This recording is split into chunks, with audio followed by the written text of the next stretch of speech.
So it's, the problems are 32 through 56, and then we're supposed to skip 37, 42, and 49. Yeah, because those have phase shifts. Yeah, exactly.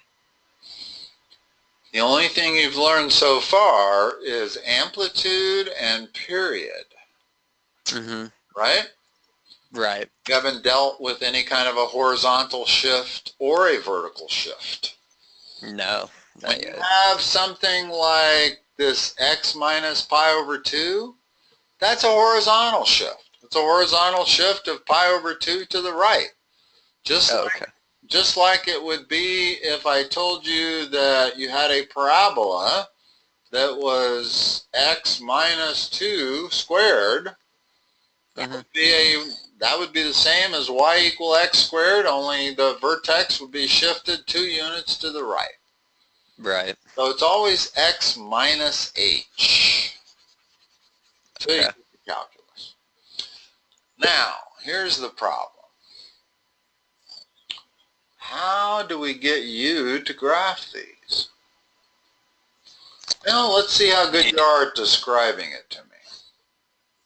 Okay. Do 32. Yeah, so for 32, y equals 2 plus sine of 1/2 x. So we need to find the This does give you a d. Excuse me for interrupting you, but the last time we talked is all you had was this much of the sinusoid curve.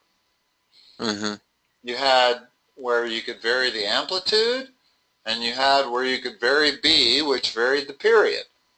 Right. In reality, the true sinusoid general equation is this. And everything means exactly what you think it would mean. In other words, you know what A and B do. Well, C is a horizontal shift. That's all it is. Only they call it a phase shift in trig. Okay. And D is a vertical shift, just like it would be if you had a polynomial. In other words, instead of the sine curve being here, if I vertically shift it up, exactly the same shape, only there. Okay. Does not change the shape. So D and C don't change the shape of the curve at all. Okay. Now, on 32, that 2, even though they've written it in front, notice that I can rearrange these terms if I want. So it's really y equals sine of 1/2 x plus 2. Okay. Now, the way I'm going to graph that is I'm going to work from right to left. I know that the plus 2 is a vertical shift. Okay? Right. So what that means is the horizontal line of symmetry that was the x-axis is now at y equal 2. Okay. Okay? So if it was sine of x plus 2, I would graph it like that. Right. Well, the fact that it's sine of 1/2 x, tell me what b is. So b would have to be... What's b? Just b. Not the period, just b. Just b, so 1/2. I mean 2. My bad. Oh, you're right. Is that right? It was 1/2. Okay. This is b. Okay. Gotcha. B is the coefficient in front of the x. Right. Now, what does that make the period if b is 1/2? So it makes period, so 2 pi over 1/2. So 4 pi. Which means this goes from 0 to 4 pi. That's how I do it. I just draw the curve first, label it second. Labeling it with whatever, if the period would have been 16 pi, then I would have wrote 16 pi in that same spot. Okay. Okay? Cool. So where does the sine where is the sine of theta equal to 2? What point on the x-axis? If this is 4 pi, oh, right there. So it'd be 2 pi. So right there. in other words, when you are graphing these sinusoid functions, Mm-hmm. it always works the same way. You start with your beginning point, you end with your ending point. I know the period is 4 pi, so I know my ending point is 4 pi. Okay. Then what I do is I do something that's called quartering it up. In other words, there's always 5 points that are extremely important in a sinusoid function. That's its beginning point, its first quarter point, its second quarter point, its third quarter point, and its fourth quarter point. Okay. The reason those are so important is because it starts at its first quarter point. So it starts at 2. So the sine, in this case, if I make x 0, I better get a value of 2, and I do. Right. Now, this point, the maximum of the function, which is going to be 3, this point's going to be 1, the minimum of the function, because our a was 1. We didn't have a other than 1. Right. But what's important to realize here is that the sine function starts at its middle range, goes up to its maximum at the first quarter point, at pi. Okay. Comes back down to the horizontal line of symmetry at the second quarter point, goes down and hits its minimum value at the third quarter point, which in this case is 3 pi. Right. And comes back to its starting value at the final point, 4 pi. Okay. That's how you graph all of these. And this thing, if you're not familiar with it, memorize it. That is the standard sinusoid function. And the only reason I know you need to know it is because 32 already had a D in it. Right. 33 has a C in it. So we're definitely beyond just A and B. Okay? Now, best way to teach these is really one at a time, not 4 things. By 4 things at a time, I mean if you had an A, a B, a C, and a D, that would be like starting you off on the expert slope, teaching E. But if I only have a C that's other than 1, then I can show you this curve. Okay? If I want to graph that, well, traditionally we would start with, what's a cosine curve look like? If I was in person with you, I would draw a cosine. I would ask you to draw a cosine curve. A cosine curve. Hopefully that's what you would come up with. Okay, that makes sense. Well, the cosine curve starts at its maximum. Right. Goes all the way down to its minimum, and then comes back up to its maximum. And if I quarter this distance up, guess what? That's pi over 2, that's 3 pi over 2, all of your favorite numbers. Okay. Okay? Now, what does this mean? Oops, sorry.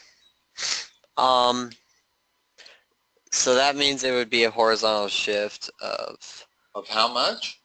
Is that a minus? It is. That's it. Okay. So it'd be a horizontal shift right. Right. Pi over 2. Perfect. So, instead of starting here, I'm going to start right there. I'm going to go pi over 2 to the right, and then I'm going to draw my curve. Well, let's figure out what the beginning and ending point is. I want to make sure we do this right. So if my beginning point is pi over 2, and my period is still 2 pi, right? B is 1. So my period is 2 pi. Where's my ending point? Just infinity. It just goes on and on, right? No. Your starting point is pi over 2. Right. And my period is 2 pi. Where's my ending point? Add 2 pi to pi over 2. Oh, okay. So that would be 4 pi over 2, so 2 pi. No. 5 pi over 2. 5 pi, okay. Or 4, yeah. Did I say 4 pi? Yeah. In other words, it's got to be 2 pi between my beginning point and my ending point. Mm-hmm. Okay? Now I have to quarter that distance up. There's my beginning point. There's my ending point. Let's find out what that point is. Well, the middle is you add the two numbers and divide by 2. What is that? What's pi over 2? So you add pi over 2 plus 5 pi over 2. So you get 6 pi over 2, which is 3 pi. And then divide by 2. 3 pi over 2. Okay. So that's the middle point of my new curve. Now, let's figure this point. Okay. Sure looks like pi, but that could be an optical illusion. But I'm going to get it by adding that to that and divide by 2. What do you get? So you get 4 pi over 2, so which is 2 pi divided by 2, which is pi. Okay, so that really is pi. And I can figure out that that point there is, oh, I've already figured it out. It's 5 pi over 2. Hold on a second. I'm adding 3 pi over 2 to 5 pi over 2. So that last quarter point is 2 pi. Okay.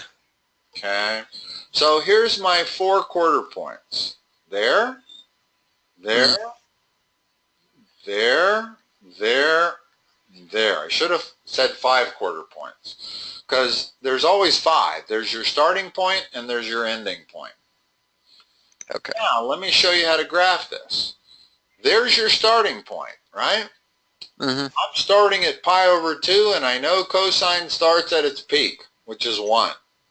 And then I know that cosine goes through the horizontal line of symmetry at the first quarter point, which is right there, at pi. Okay. Then I know that cosine at the next quarter point goes all the way down to its minimum, which is minus 1. Then I know it comes back through the horizontal line of symmetry at the third quarter point. And finally, I know it comes back to where it started at the 5th quarter point. Now all I got to do is connect the dots, or connect the x's. So the curve we're looking at is that. Now, notice one thing about the red curve compared to the black curve. It's exactly the same shape. It is the black curve if you shifted it by pi over 2 to the right. And that's one way to do it. For years I did it that way, where I would always draw the black curve, and then I would figure out what the phase shift was, and I would just move it whatever distance to the right and redraw it. After a while, I realized that that was really unnecessary to do all of that original work. I don't need the black curve. The only curve I need is the red curve. And I know the red curve starts at pi over 2 and plus 1. I know the red curve has a period of 2 pi, so it's got to end at 5 pi over 2. So if I know its beginning point and I know its ending point, then I can figure out all of the in-between points, the quarter points, as I call them. And once you know all the quarter points, you know what cosine does. It starts at its peak, goes through the x-axis at the first quarter point, hits its minimum at the second quarter point, comes back through the x-axis at the third quarter point, and comes back to where it started at the fourth quarter point. Okay. So there's no real need to draw the black curve. Because all we need to know is where that thing starts. We know it starts at pi over 2. Where it ends at 5 pi over 2. Right. That's it. Okay. And it's a cosine curve. So I'm going to draw a cosine curve between pi over 2 and 5 pi over 2. But in order to draw it accurately, I need these quarter points. So this process of quartering it up is absolutely necessary. There's no way around that.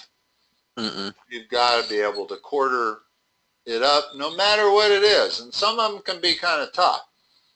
In other words, they're not always nice round numbers like that was. That was 4 pi, 1 pi, 2 pi, 3 pi, 4 pi. Sometimes it's 11 eighths pi and oddball fractions. Just gets ugly. It does. It's not really ugly. You just got to remember the formula. And the formula is if you're splitting something in half, you take the lower number, add it to the higher number, and divide by 2. That's what the between number is. Okay. Okay. So let's look at 34. That was on the list also. It was. This has got something else going on with it that we haven't dealt with yet. Let's take that one thing at a time. Okay. How would I graph that?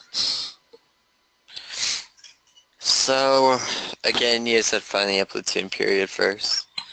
Yeah, the amplitude, when there's no numbers in front, the amplitude's 1. Right. When there's no b, the period is 2 pi. Okay. There's no c, so there's no phase shift. There's no d, so there's no vertical shift. Okay. The one that I've circled has one thing going on only, a negative sign in front. What does the negative sign in front mean if you're talking transformations? It would be translated down. Reflection over which axis? X-axis. Correct. So if the sine curve looks like this, and I want to draw the reflected sine curve in red, it's going to look exactly like that. Okay. Notice that the red is merely the black reflected over the x-axis. So that's what a leading negative sign means. Okay. Okay? So, knowing that, now let's handle the other things we got going on here. Because we actually have 3 things going on here. We have a negative sign, we have an amplitude of 4, and we have a b of 1/4, which means we have a period that's not 2 pi. Okay. Okay? The way I like to do these is one at a time.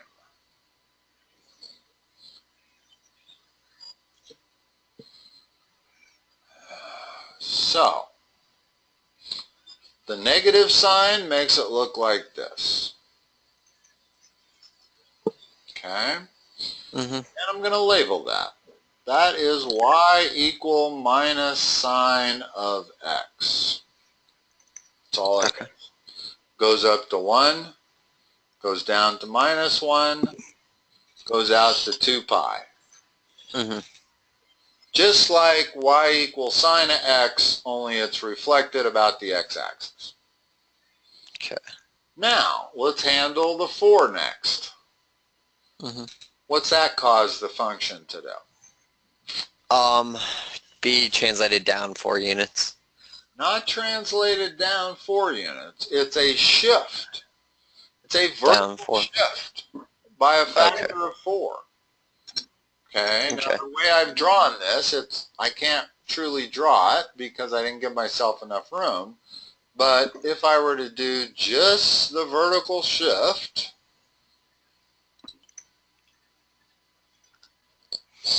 everything else is the same, except that point goes up to 4, and this point goes down to minus 4. Gotcha. That's what amplitude does. Does not change the period.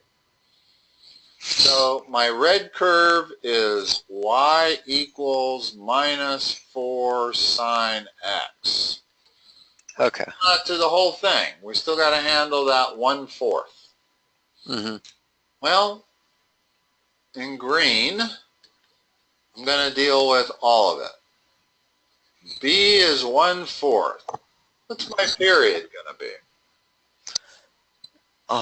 So the period would have to be, so it'd be 2 pi over 1/4. So it'd be 8 pi. So now I've got my red curve, which is everything but the period. The easiest thing for me to do would be to just change this 2 pi to make it 8 pi. Mm-hmm. Let's do that. 8 pi. Okay. And then I'm going to draw the green curve over the red curve. And the green curve is the graph of what they asked us to graph. Okay. In other words, the green curve reflects the reflection over the x-axis. Mm-hmm. It reflects an A of 4, an amplitude of 4, and it reflects a period that's not 2 pi, but 8 pi. Mm-hmm. And rather than flatten out my curve, which I could have done, as opposed to just relabeling the x-axis, in other words, hold on a second. Okay. Just so that I don't confuse you. This is what I should have done. I originally had the curve, that's the sine curve going to 2 pi. Well, once I figure out my period is 8 pi, now I got to draw a sine curve out to 8 pi, and I got to go up to 4. So I got to go all the way up to 4, got to come down, go all the way down to minus 4, and come back up ending at 8 pi. Only that's a positive sign. I forgot to invert it. In other words, I forgot to reflect it over the x-axis. So really the answer that they were kind of looking for is this one. Mm-hmm. The only really important part is that you label that that's at 4, that's at minus 4, and that's at 8 pi. In other words, there's some key information whenever you're talking about a sine curve or a cosine curve. And that key information is what is its maximum value, in this case 4? What is its minimum value, in this case minus 4? And what is its period, in this case 8 pi? That says an awful lot about a sine curve. Mm-hmm. Now, if we can just have a minute or two here, but I want to just say that if I had a sine curve that was modeling the tides, it was like that. Okay. And they told you that high tide was 80 feet. Low tide was 20 feet.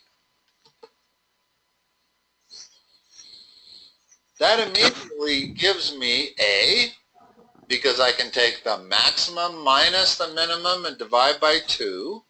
Mm-hmm. So A is equal to 30. Right. It also gives me D, which is the maximum plus the minimum divided by 2. So 50. 50. So I know there's a horizontal line of symmetry at 50. Okay. Okay? And whatever this measurement is here is going to determine my period. So that will give me B. And the way I drew it, there's no phase shift. But if you have a phase shift, then you have to incorporate that also. There are 4 things involved in these sinusoid functions: A, B, C, and D. And that's not even counting reflections, which we've had in problem 34. It's a reflection over the x-axis. Right. But fundamentally, sinusoid functions are the same as polynomials. They really are. You have a vertical stretch factor or shrink. Okay. You have a horizontal shift. You have a vertical shift. You can have a horizontal shrink or stretch factor. That's what B does, is a horizontal stretch or shrink factor. And then you can have a reflection over the x-axis or a reflection over the y-axis. That's 6 things. That's the same 6 things you can do to any function that you want to talk about. Whether it's a polynomial y equal x squared or it's y equal e to the x, does not matter. You can do those 6 things to any of those type functions. Well, you can also do them to a sine function. Why they teach it by calling it something other than transformations, I'm not sure. It makes it seem, well, it makes it seem to the student like it's completely different.